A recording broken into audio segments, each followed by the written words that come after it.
The Curse of Blackwood Academy. Blackwood Academy had always been a place of prestige. Founded in the late 1800s, it stood tall on the outskirts of town, surrounded by dense woods that seemed to swallow the school whole under the moonlight. Its history was riddled with whispers of misfortune, yet parents continued to send their children there, drawn by its academic excellence. But the halls of Blackwood held a dark secret, one that festered in the shadows waiting to be unleashed.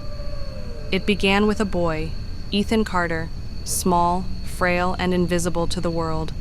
He was the type of child who existed on the edges, unnoticed by teachers, ignored by classmates. But when bullies did notice him, their cruelty was relentless. One stormy afternoon, as the sky wept heavy tears upon the earth, Ethan found himself cornered in the dimly lit basement of the school. The basement was old, a forgotten relic of the academy's past, its walls lined with rusting pipes that hissed with escaping steam. "Let's play a game," sneered James Holloway, the ringleader.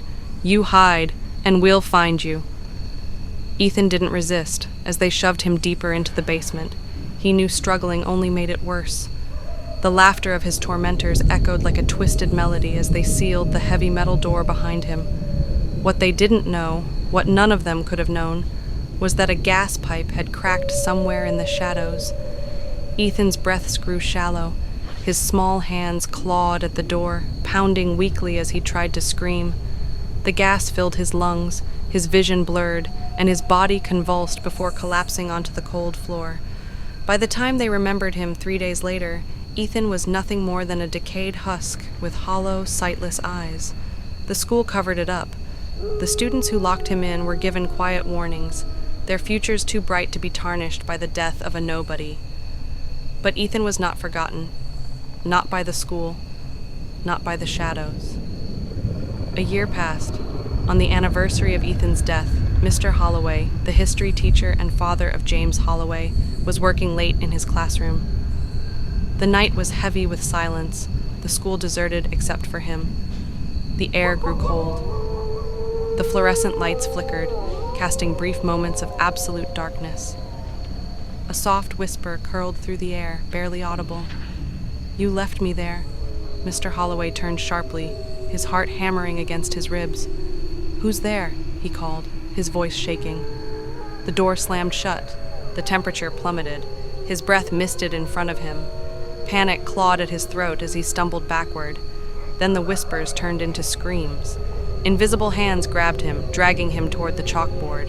His body convulsed as unseen nails scraped against his skin, carving something into his flesh. His screams were strangled, choked by a force that wrapped around his throat like icy fingers. By morning, Mr. Holloway was found hanging from the ceiling, the words, "You left me," carved deep into his chest. Ms. Carter, the math teacher, was next. She was found in the library with every bone in her body shattered as if something had crushed her from within. Coach Briggs, a man of steel and muscle, was discovered floating lifelessly in the swimming pool, his face twisted in an expression of indescribable terror. With each death, the school's fear grew. The faculty whispered of a curse, of something lurking in the shadows, of a boy with hollow eyes seeking vengeance. Students reported hearing faint whispers in the hallways, Ethan's whispers. "You left me. Help me. Why did you forget?" Books flew off shelves. Desks trembled. Lockers banged shut on their own. The scent of rotting wood filled the air whenever his presence was near. Some teachers quit, refusing to be the next victim. Others ignored the signs, convincing themselves it was nothing more than superstition. Until one night, the principal, Mr. Langley, saw him. The boy in the shadows. Mr. Langley had always been a practical man. He didn't believe in ghosts. But that night, as he sat in his office, sifting through resignation letters, he heard it. The unmistakable sound of footsteps echoing down the empty hallway. Slow, deliberate. He stood, peering out of his office. The hallway was empty, but the scent of decay lingered, thick and suffocating. Then the lights flickered, and for a fraction of a second, he saw him, a small boy. Hollow eyes, a twisted smile. Ethan. The lights went out completely. The last thing Mr. Langley heard before the darkness swallowed him whole was a whisper, inches from his ear. "You left me there." With the school on the brink of closure, desperate to rid Blackwood of its tormentor, they called in Father Gabriel, a priest known for confronting the supernatural. On the night of Ethan's exorcism, the school stood eerily silent. Father Gabriel entered with his holy book, a crucifix, and a vial of holy water. He stood in the center of the hallway and called out, "Ethan Carter, I know your pain." The walls groaned, the shadows convulsed, the whispers turned into wails of agony. "Let go of this place, child," the priest continued. "You must move on." The air erupted into a whirlwind of chaos. Lockers burst open, windows shattered. A deafening shriek filled the halls as Ethan materialized, his form contorted, his mouth stretched wide in a scream of rage. "You let me die!" Ethan howled, his voice a mixture of a child's sorrow and something far more sinister. Father Gabriel pressed forward, chanting, splashing the holy water. Ethan screamed, his form flickering like a dying flame. The shadows fought back, trying to pull the priest into the abyss, but Gabriel did not waver. With one final, anguished cry, Ethan's form shattered into fragments of light. The darkness retreated. The silence returned. Blackwood Academy remained, though whispers of its past never faded. The death stopped, but students still spoke in hushed tones about the boy in the hallways. Some claimed they could still hear him in the dead of night, a faint, lingering whisper, "You left me there." But one thing changed.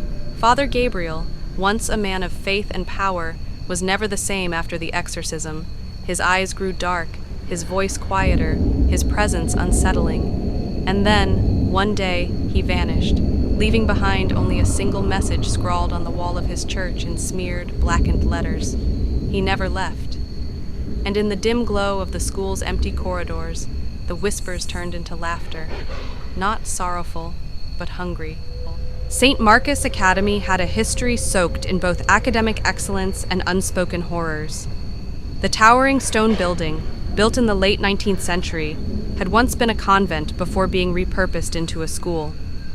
Over the years, stories circulated about strange happenings, eerie whispers, and dark shadows that slithered through the corridors at night. But it wasn't until the tragic death of a student that the horror truly began. The death of Oliver Graves. Oliver Graves was a quiet boy, often lost in his books, always lingering at the back of the classroom, unnoticed by teachers, ignored by his peers. He had a sharp mind but a fragile body, his frame thin from years of neglect. His torment came in the form of Ms. Wilkins, the ruthless English teacher. She had no patience for quiet children, no sympathy for weakness.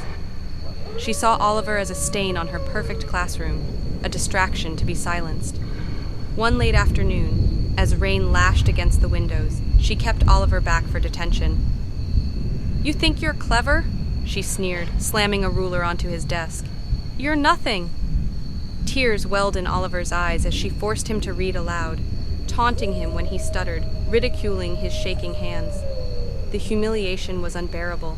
When she finally dismissed him, he ran through the empty halls, desperate to escape the shame. In his panic, he tripped near the stairwell. His body hit the cold marble steps, tumbling down in a blur of pain and terror.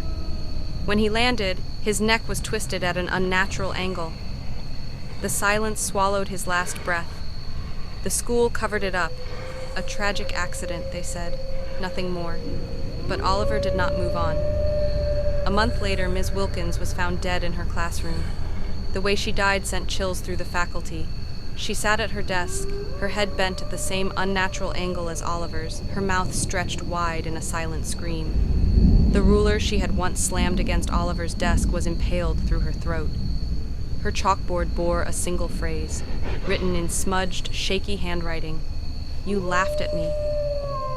The deaths didn't stop with Ms. Wilkins. Mr. Henshaw, the stern math teacher who often ignored Oliver's struggles, was next. He was found in the supply closet, his body twisted in ways human bones should not allow. His last moments must have been terrifying. His nails had clawed deep into the wooden door, as though he had been desperately trying to escape something unseen. Then came Mrs. Caldwell, the music teacher, who once dismissed Oliver's trembling voice as a waste of breath. She was discovered in the auditorium, her throat raw and bloody, as though she had been screaming for hours. The grand piano played a single note over and over, long after she had died. The teachers began whispering in fear. Students noticed the tension, the way the faculty flinched at every flickering light, every creak of the wooden floors. And then, one student reported seeing him, a shadow standing at the end of the hallway, watching. The priest's arrival. With terror gripping St. Marcus Academy, the headmaster called upon Father Benedict, a priest known for dealing with troubled spirits. Father Benedict arrived on a stormy evening, his presence commanding yet solemn. The halls of the school felt suffocating, heavy with a darkness unseen but deeply felt. That night, he walked the halls alone, clutching his crucifix, whispering prayers. The lights flickered as he reached Oliver's classroom. A breath of icy wind curled around him, carrying a voice, soft, childlike, but filled with sorrow. "You left me." Father Benedict turned, and there he was. Oliver stood at the front of the classroom, his head still tilted at that broken angle, his eyes hollow voids of darkness. His small hands trembled at his sides. "You don't belong here," the priest said gently. "You must move on." Oliver's lips curled into something that was not a smile. "They didn't let me leave." The shadows in the room twisted, elongating into clawed fingers that reached for the priest. The walls trembled, desks overturned. A chilling wail filled the air, but Father Benedict stood firm. He raised his crucifix, chanting in Latin. The light from the hallway stretched into the room, touching Oliver's twisted form. The boy shrieked, a sound of agony and anger. Then silence. Oliver was gone.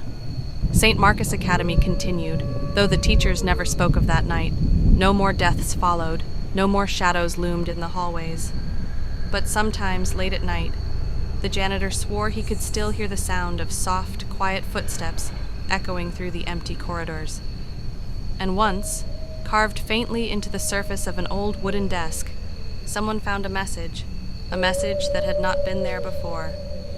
"You left me."